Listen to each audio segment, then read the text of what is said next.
सबको जोहार। जय जवान, जय आदिवासी, जय वीर प्रदेश। यहाँ उपस्थित हमारे गणवीर और वीरांगनाओं को मैं बहुत बहुत जोहार करती हूँ। साथ ही यहाँ पे उपस्थित गांव के गमेती पंच पटेल और मेट कोटवाल को भी बहुत बहुत जोहार करना चाहूंगी। थोड़ा सा वक्तागण डिस्टर्ब कर रहा हूँ मैं। भाई जो खड़े हो आप इधर आ जाओ, और जो आप लोग ऐसे आस पास बैठे हो थोड़ा आगे खिसको। ऐसे एक स्लोगन बहुत जोर शोर से चल रहा है कि बेनेश्वर की 80% जमीन जो है वो आदिवासियों के नाम पे होनी चाहिए। पर मेरा ये कहना है कि पूरे भारत भर की, ना सिर्फ बेनेश्वर की, पूरे भारत भर की 100% जमीन आदिवासियों का होना चाहिए। ये मैं नहीं कह रही हूँ, ये माननीय सुप्रीम कोर्ट का 5 जनवरी 2011 का जजमेंट कह रहा है कि 8% आदिवासी ही इस भारत के मूलवासी है, एबोरिजिन है। और ये 80% जमीन की जो बात हो रही है वो तो हम लेकर रहेंगे। कैसे लेकर रहेंगे? ये भारत का संविधान, इसके तहत हम अपनी जमीन लेकर रहेंगे। हम ये बोलते हैं कि जल जंगल जमीन हमारा है, पर कैसे? मैं आपसे पूछना चाहूंगी कि आदिवासियों का जल जंगल जमीन कैसे है? हम बोल तो देते हैं, लेकिन हमको जल जंगल जमीन पे अधिकार जमाने के लिए किस तरह से लड़ाई लड़नी है ये हमको जानना पड़ेगा। कल तक हमारे पुरखे तीर धनुष लेकर निकल जाते थे और अंग्रेजों से लड़ाई लड़कर, और जो अंग्रेजों के जनप्रतिनिधि थे, रजवाड़े थे, उनके साथ में लड़ाई लड़कर उन्होंने हमको जल जंगल जमीन दिलवाया। लेकिन आज हमको यह लड़ाई कागज और कलम से लड़नी है और अपनी जानकारी से लड़नी है। तो यह जो 80% जमीन की जो बात हो रही है, हमको कैसे लेना है? भारत के संविधान में अनुच्छेद 13(3) का उसमें यह लिखा हुआ है कि आदिवासियों की रूढ़ी प्रथा को विधि का बल प्राप्त है। तो यहाँ पे उपस्थित हमारे मेट कोटवाल जो गांव की गमिति है, उनकी वजह से हमको ये हमारी जमीन वापस मिल सकता है। और यह जो बेनेश्वर धाम है, यह कहा जाता है कि यह जमीन जो है आदिवासियों की थी, और यह जमीन आदिवासियों की ही है, यह भारत का संविधान कह रहा है। और माननीय सुप्रीम कोर्ट का जो जजमेंट है, पी रम्मी रेड्डी जजमेंट, उसमें ये कहता है कि आदिवासी क्षेत्र यानी कि 5वीं अनुसूचित क्षेत्र में सारी की सारी जमीन जो है वह आदिवासियों की है, किसी की नहीं है। यहाँ तक कि सरकार जो है, केंद्र सरकार और राज्य सरकार, वह भी एक व्यक्ति है और उसकी एक इंच जमीन भी आदिवासी क्षेत्र में नहीं है। यह जजमेंट सुप्रीम कोर्ट का समता जजमेंट कह रहा है।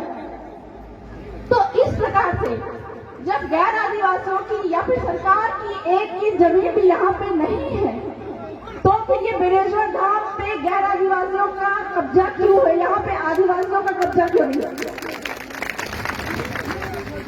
यहाँ तक कि यहाँ पे आदिवासियों का कब्जा होना चाहिए और यहाँ का ट्रस्टी जो है वो हमारे आदिवासियों को ही बनाया जाना चाहिए।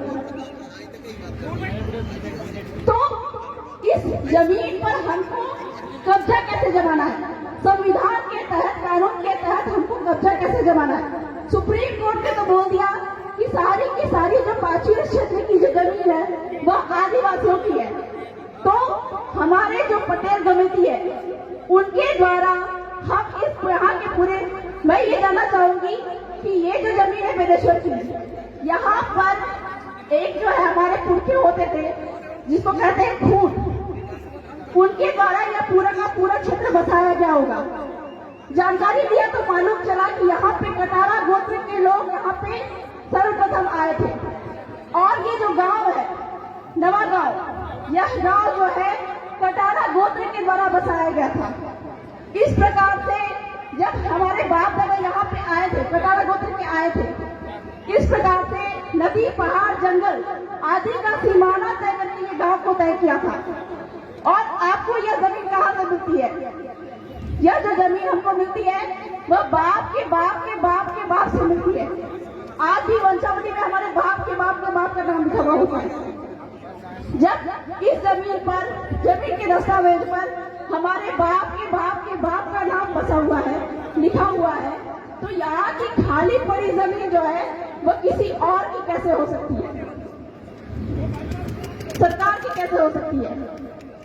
जब पूरा का पूरा गांव हमारे बाप दादा ने बसाया है तो इस जमीन पे भी आदिवासियों का ही कब्जा होना चाहिए। और कलेक्टर महोदय बाध्य है कि इस जमीन का पट्टा आदिवासियों के नाम पर ही करेंगे। ये मैं नहीं बोल रही हूँ, आपके राजस्थान टेनेंसी एक्ट और राजस्थान लैंड रेवेन्यू कोड जो है वह बोल रहा है कि यदि गांव किसी अपनी गांव की जमीन को, ठीक है, इस गांव का भी सीमा होगा, इस गांव की जमीन के अंदर में जो गांव मिलकर किसी को जमीन अगर देता है तो वो जमीन कलेक्टर महोदय उसका पट्टा उसको उपलब्ध कराएंगे। लेकिन हमारे जो कलेक्टर महोदय है वह संविधान कानून का उल्लंघन कर रहे हैं। तो इस प्रकार से आदिवासी समुदाय को संविधान के अनुच्छेद 13 का उपयोग करना आना पड़ेगा, क्योंकि आदिवासी आज जाग गए हैं। और इस प्रकार से संविधान का उपयोग करके हमको न सिर्फ 80% बल्कि 100 का 100% जमीन यहाँ पे हमको चाहिए। साथ ही साथ जो सुप्रीम कोर्ट का संता जजमेंट है वह क्या कहता है कि यदि सरकार भी यहाँ पे जमीन लेती है तो वह उसकी ट्रस्टी रहेगी। और हमारी मांग ये है, क्योंकि पूरा का पूरा जमीन जो है संविधान कानून के तहत ये पूरा का पूरा जमीन जो है वह आदिवासियों की है। तो इस प्रकार से बेनेश्वर धाम का ट्रस्टी यहाँ के मूल मालिक को ही बनाया जाना चाहिए, ताकि जितना भी रेवेन्यू है, जितना भी यहाँ पे कमाई है वह हमारे आदिवासियों को मिलना चाहिए। साथ ही साथ में सुप्रीम कोर्ट का संता जजमेंट ये बात भी कहता है कि आदिवासी क्षेत्र में अगर यहाँ पे किसी कंपनी या गैरों के द्वारा जमीन का अधिग्रहण किया गया हो तो यहाँ पे जो भी व्यापार रोजगार है वह यहाँ के स्थानीय आदिवासियों को ही मिलना चाहिए।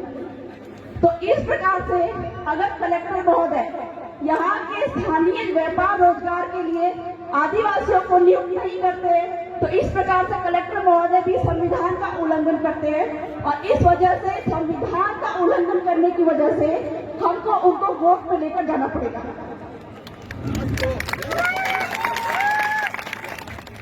तो बहुत सारे वक्ता है, मैं बहुत ज्यादा तो नहीं बोलूंगी, बोलने के लिए तो बहुत सारी बातें हैं, संविधान की बातें हैं, कानून की बातें हैं, जिसके तहत आदिवासियों को अपने जल जंगल जमीन पे कैसे अधिकार प्राप्त हो सकता है, ये सब की जानकारी बिल्कुल हो सकती है लोगों को। लेकिन चूंकि वक्तागण बहुत है, इसीलिए मैं अंत में यही कहना चाहूंगी कि अपने अधिकारों को संविधान में लिखित जो कि हमारे बाप दादाओं ने हमको देकर रखा है, ठीक है, अंग्रेजों से रजवाड़ों से लड़ाई लड़कर हमको ये अधिकार दिलाया है, इस अधिकार को हर एक लोगों को जानने की आवश्यकता है, जिससे कि न सिर्फ 80% बेनेश्वर की जमीन बल्कि पूरे का पूरा भीड़ प्रदेश की 100% जमीन भी आदिवासियों के नाम पे हो जाए।